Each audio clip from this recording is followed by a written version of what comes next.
In this video, I'm going to look at the economics of mandates.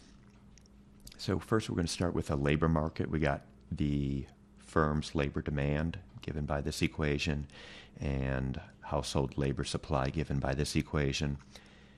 We'll first find equilibrium in this labor market, setting the two equations equal to one another and solving for W, the wage.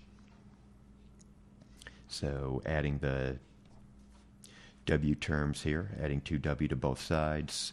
4 times the wage equals 120. The equilibrium wage is $30. Plugging this $30 back into either labor supply or labor demand, the equilibrium level of employment is 40. So let's now bring in the mandate situation. Suppose the government requires that employers provide a fringe benefit to workers that increases the cost of employing each worker by $5 an hour. So there's some benefit, chiropractic coverage, dental coverage, something like that, that may be required by the government that employers provide to their workers. And we're saying that this will cost employers $5 an hour for each hour of work that their workers do. Workers value this fringe benefit at $4 an hour. So there's somewhat of a disconnect between the cost of providing this benefit and what the workers value it at. Hourly compensation paid by employers now will be given by the following equation, where F is just representing firms. So firms will pay their workers some wage W an hour plus this $5 fringe benefit that they're required to provide. Workers will value their compensation. The W here subscript is just the workers' compensation. They'll get this W, this monetary wage from employers, plus they're getting some additional benefit here that workers value at $4 an hour.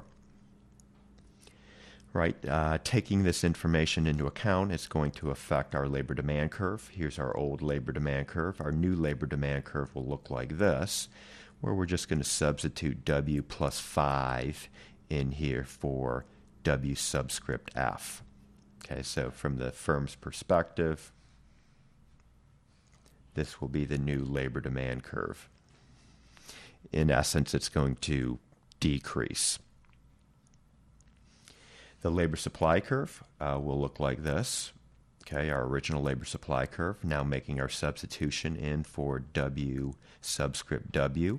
Going to put in W plus 4 here, and that is our new labor supply of workers. In essence here, this mandate will cause the labor supply curve to increase.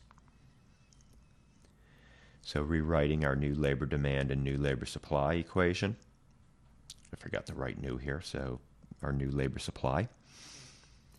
Setting them equal to one another.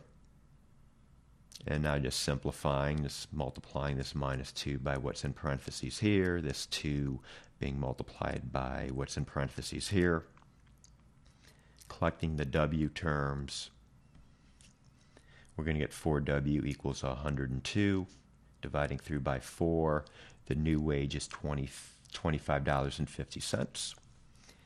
So plugging that, to get the equilibrium level of employment, we'll plug this $25.50 into, well, either the demand or supply. I put into the demand.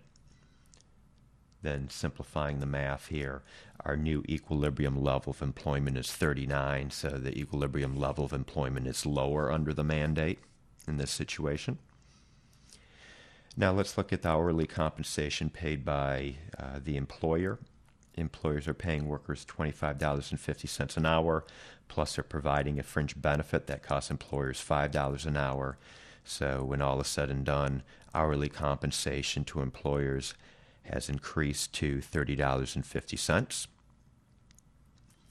From the workers' perspective, they're getting $25.50 in a monetary compensation from employers, plus this benefit that they value at $4 an hour.